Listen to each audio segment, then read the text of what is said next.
नमस्ते, मैं doctor Seema Bajaj, director Omia fertility.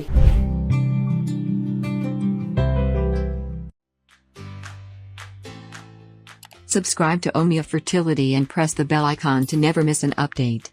आज हम बात करेंगे एग फ्रीजिंग और एम्ब्रियो फ्रीजिंग में उनमें क्या उनका क्या डिफरेंस है, किन पेशेंट्स या एग फ्रीजिंग करा सकते हैं और कौन से पेशेंट एम्ब्रियो फ्रीजिंग करा सकते हैं।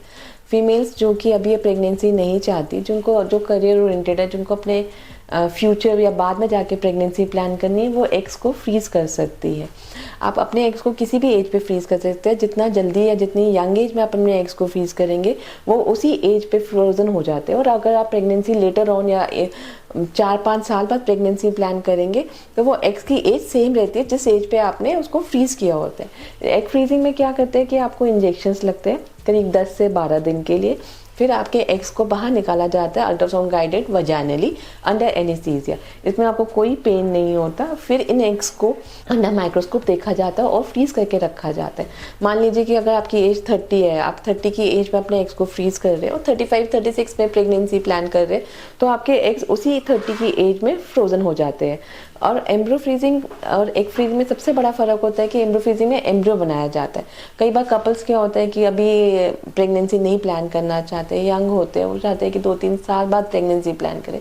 और उनको ऐसा लगता है कि उनके एग रिजर्व कम ना हो जाए या स्पर्म में कोई इशू ना आ जाए, तो वो एम्ब्रियोज को फ्रीज कर सकते हैं।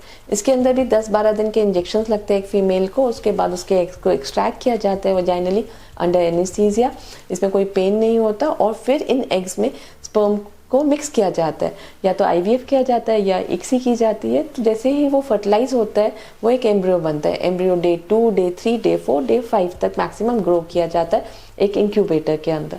डे 5 पे उनको फ्रीज करके रखा जाता है। आप अपने एम्ब्रियोज को कितने मर्जी साल फ्रीज कर सकते हैं। ये लिक्विड नाइट्रोजन में फ्रोजन रहते हैं। इनको एक क्रायोकैन्स में रखा जाता है। उसके बाद आप 2 साल, 3 साल, 4 साल फ्रीज कर सकते हैं और आप इन एम्ब्रियोज को यूज़ कर सकते हैं। जिस स्टेज पे आपके एम्ब्रियोज फ्रीज हुए हैं उसी स्टेज पे वापस जब थॉ करते हैं वो उसी स्टेज पे निकलते हैं और उससे अच्छे प्रेगनेंसी के रिजल्ट्स होते हैं। ऐसा थॉट लाना कि नहीं हमारे एम्ब्रियोज ख़राब हो जाएंगे, तो ऐसा बिल्कुल नहीं होता। तो हमें सबसे ज़्यादा 2 डिफरेंसेस चीज़ है, एग फ्रीजिंग और एम्ब्रियो फ्रीजिंग। पेशेंट्स को यही नहीं समझ आ रहा होता कि हमें अपने एग्स को फ्रीज करना है या हमें अपने एम्ब्रियोज को फ्रीज करना है। अगर आप कपल है और आप डिसाइडेड हो कि अभी आप प्रेगनेंसी नहीं कर रहे तो आप अपने एम्ब्रियोज को फ्रीज कर सकते हैं। अगर आप सिंगल है और आप सोचते हैं कि अभी आपको लाइफ पार्टनर नहीं मिला, आप कुछ दिनों बाद या कुछ सालों बाद प्रेगनेंसी प्लान करना चाहते हैं, तो आप अपने एग्स को फ्रीज करके रख सकते हैं। और अगर आपको इसके बारे में कुछ भी पूछना है या कोई सलाह करनी है तो आप हमें कॉन्टैक्ट कर सकते हैं at Omia fertility, Safdarjung enclave, new Delhi.